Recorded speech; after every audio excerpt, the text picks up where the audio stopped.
नमो सिद्धाणं नमो आयर्याणं नमो वाचायाणं नमो लोये सवसाहुणं येनात्मा बुध्यतात्मैव परत्वेनैव चापरम् अक्षयानन्तबोधाय तस्मै सिद्धात्मने नमः। समाधि तंत्र में 6वां श्लोक है परमात्मा के नामों को कहकर स्वरूप बताने वाला। निर्मलः केवलः शुद्धो विविक्तः प्रभुरव्ययः परमेष्ठी परात्मेति परमात्मेश्वरो जिनः। अव्यय बताया था, उसके आगे है परमेष्ठी। भगवान कैसे हैं? परमेष्ठी हैं। पंच परमेष्ठी बोलते हैं ना, 5 परमेष्ठी होते हैं। कौन कौन से? अरिहंत सिद्ध आचार्य उपाध्याय साधु, ये 5 परमेष्ठी होते हैं। बताओ परमेष्ठी किसे कहते हैं? परमेष्ठी किसे कहते हैं? परमेष्ठी 5 होते हैं, लेकिन परमेष्ठी कहते किसे हैं? अपन बचपन से यूज़ कर रहे हैं, है ना? बताओ परमेष्ठी किसे कहते हैं? परम श्रेष्ठी। परम श्रेष्ठी श्रेष्ठ हो जाएगा तो परम तो ठीक है, श्रेष्ठ बढ़िया उत्तम, लेकिन परमेष्ठी देखो इसको पता है, बोलो। हाँ देखो बच्चे को पता है। क्या बोला उसने? जोर से बोलो, खड़े हो गए, खड़े हो, जोर से सबका आवाज़ आनी चाहिए। जो परम पद में स्थित है उन्हें वेरी गुड। जो परम पद में स्थित हैं उन्हें परमेष्ठी कहते हैं। परम पद, परम पर नहीं, परम पद। पर में परमेष्ठी है ना, उसमें शाब्दिक ऐसा बनता है, पर में स्थितः इति परमेष्ठी, और स्थ का स्थि कर दिया किसी नियम से तो परमेष्ठी बना। पर में यानी क्या है? सप्तमी। रामे, राम का रूप चलाया तो सप्तमी का एक वचन क्या बना? रामे। तो परम शब्द है, परम का क्या बनाया? पर में। पर में यानी परम में, उत्कृष्ट में, और स्थ धातु होती है। स्थ धातु बैठने के लिए, तिष्ठन्ति, अत्र तिष्ठ, तिष्ठ बोलते हैं ना पूजा में, अत्र तिष्ठ, तिष्ठ, ठ ठ स्थापनम। तो तिष्ठ काय के लिए यूज़ करते हैं? बैठो, बैठने के लिए। तो जो स्थ ष्ठ है यानी बैठे हैं, रुके हैं, स्थित हैं, परम में स्थित हैं, उनको बोलते हैं परमेष्ठ। और उसी का रूप बनाया तो बना परमेष्ठी। परमेष्ठी नहीं होता है, लोग ट कर देते कई बार, ट नहीं है, क्या है? ठ। परमेष्ठी, जो परम पद में स्थित हैं उन्हें परमेष्ठी कहते हैं। ये परमेष्ठी शब्द का अर्थ है। ऐसे परमेष्ठी कितने हैं? 5। उनके प्रकार की अपेक्षा से है 5, और संख्या की अपेक्षा से परमेष्ठी कितने हैं? अनंत हैं। सिद्ध भगवान है ना अनंत, तो परमेष्ठी कितने हैं? अनंत हैं। और यूँ जाति अपेक्षा, स्वरूप अपेक्षा, पद की अपेक्षा से 5 है। उनमें भी, उन परमेष्ठियों में भी जो सबसे परम है वे है परमात्मा। तो क्यों परम पद है इनका? क्यों इनका नाम परमेष्ठी? ऐसा क्या किया है जो इनको परमेष्ठी कहा जाए? अपन भी परम श्रेष्ठ, घर में राजा मुखिया हैं अपन, अपनी सब जगह चलती है, तो अपन भी क्या है? घर के परम पद में स्थित। ऐसा परम पद में स्थित, कहीं बच्चा बाल खींच रहा है, कभी ना नोच रहा है, कभी कोई चिल्ला रहा है, ऐसे परमेष्ठी हैं अपन, ऐसे राजा है घर के। कहता नहीं कैसे ही, ऐसे राजा नहीं चाहिए, ऐसे परम पद नहीं है। वो है परम पद जिसमें कोई आके चिल्लाए, डांटे, मारे, फूके, कुछ भी करे, फिर भी उस व्यक्ति को कुछ भी असर ना पड़े, क्रोध का लवलेश भी चढ़ ना जाए, उसको चक्रवर्ती आकर के पूज ले, प्रशंसा करे, तो वो मान के शिखर पर तो दूर, इतना सा भी मानी ना हो जाए कि देखो मेरे यहाँ कौन आया था नमस्कार करने, चक्रवर्ती। अभी अपने पास कलेक्टर मिलने आ जाए और आपको पता लग जाए भैया के घर कल कलेक्टर आया था, आधे घंटे बैठ के गया, पता नहीं क्या किया अंदर, तो आप अरे क्या हुआ सबको, फिर हमने कहा अरे हमारा मित्र था वो तो बचपन का और ऐसा और वैसा, तो आपको लग रहा है क्या गजब आपकी क्या है, मतलब ये दूसरा कहे और अपन भी अपने आप में अरे हमारा मित्र जो है वो कौन है, कलेक्टर है, इतना बड़ा आदमी। तो इतने से कोई पूजा करके नहीं गया, हमारी कोई सम्मान करके नहीं गया, लेकिन उतने में ही व्यक्ति ऊंचा चढ़ता है। लेकिन यहाँ चक्रवर्ती, गणधर, इंद्र, सौधर्म, लोकांतिक आदि जैसे महान जो जगत के पुण्य आत्मा माने जाते हैं, वो आकर के भगवान परमेष्ठी को नमस्कार करते हैं और उनको मान का इतना सा भी कण चढ़ता नहीं। लोग उनके बारे में पता नहीं क्या क्या कहते रहते हैं। क्या अरहंत भगवान के बारे में लोग उटपटांग नहीं बोलते हैं? क्या महावीर स्वामी के बारे में लोग कुछ तो ही बातें नहीं करते हैं? ऐसा भी कहने वाले जैनों में ही महावीर भगवान की विवाह हुआ था, उनकी पत्नी थी, उनके बच्चे थे। अब महावीर स्वामी को कितना बुरा लगता होगा, बोले मेरे को कैसा बता रहे हैं, शादीशुदा बता रहे हैं, इनको बताता हूँ अगली बार। हैं ऐसा कोई गुस्सा चढ़ता है, बुरा लगता है, चलो नहीं बताऊंगा, लेकिन इतना इनको नहीं करना चाहिए। कुछ भी नहीं लगता। समता, समता बहुत बड़ी चीज़ है। समता में रहना, कोई कुछ करे नहीं और अपन शांत बने रहो, तो उसमें तो ठीक ही रह ही जाओगे ना। पागल हो गया कि अपने आप ही से ही कुछ तो भी करोगे।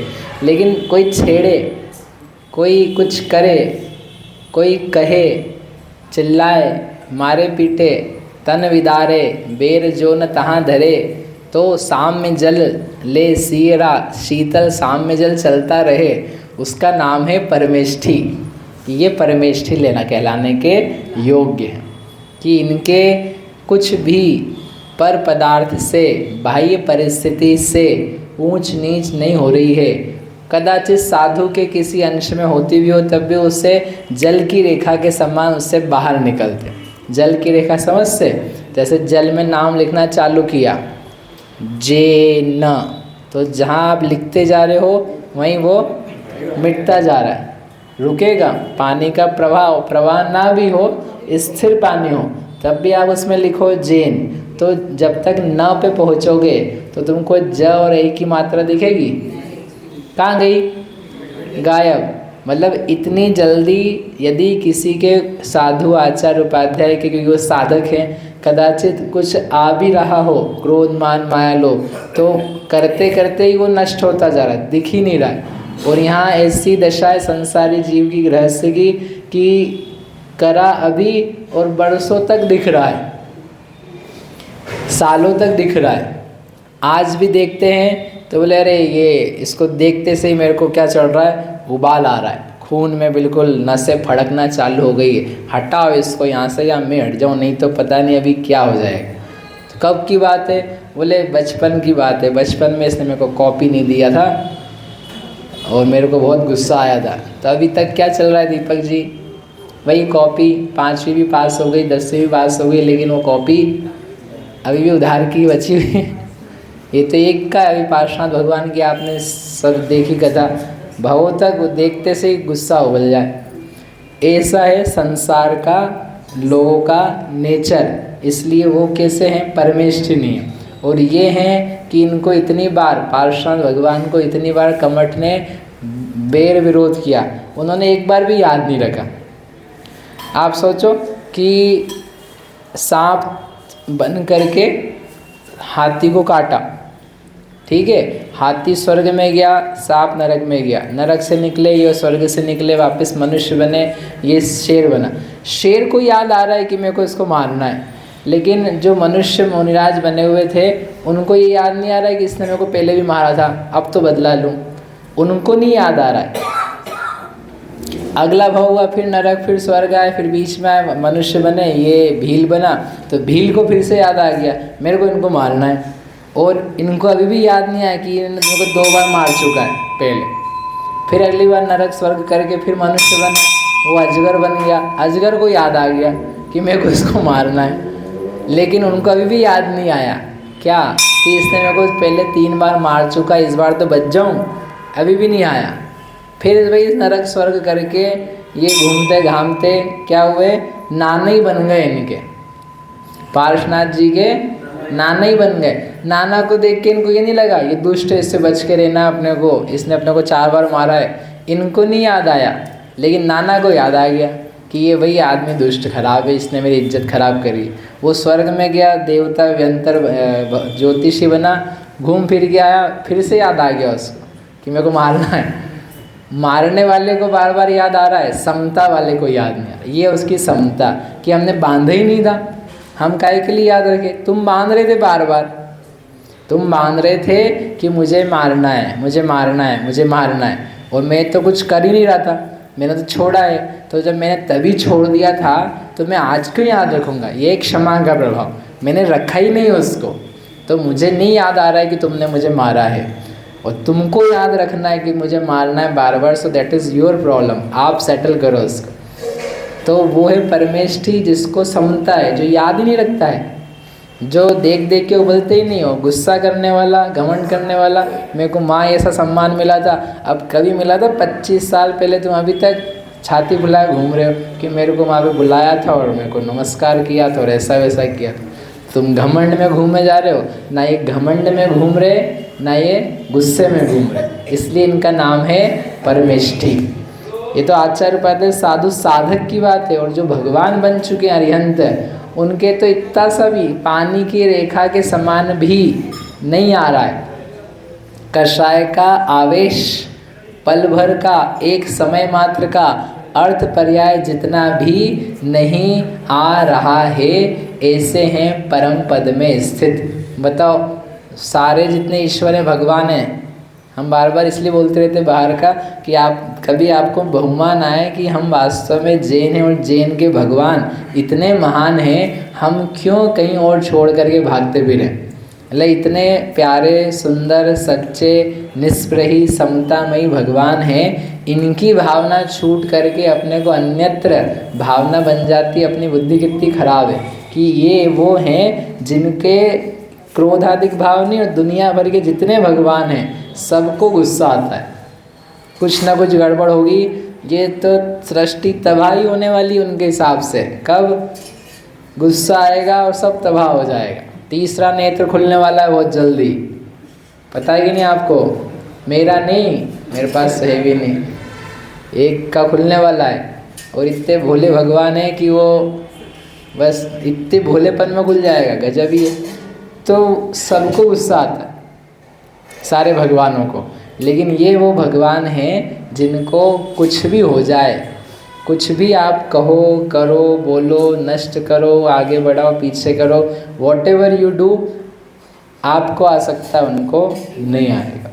इसलिए वे हैं परम पद में स्थित, उनका श्रेष्ठ पद है। उन्होंने उस पर्याय को, अवस्था को प्राप्त कर लिया जहाँ पर उससे बढ़कर के दूसरे नहीं होते, इसलिए इनको परमेष्ठी कहते हैं। समझ में आया?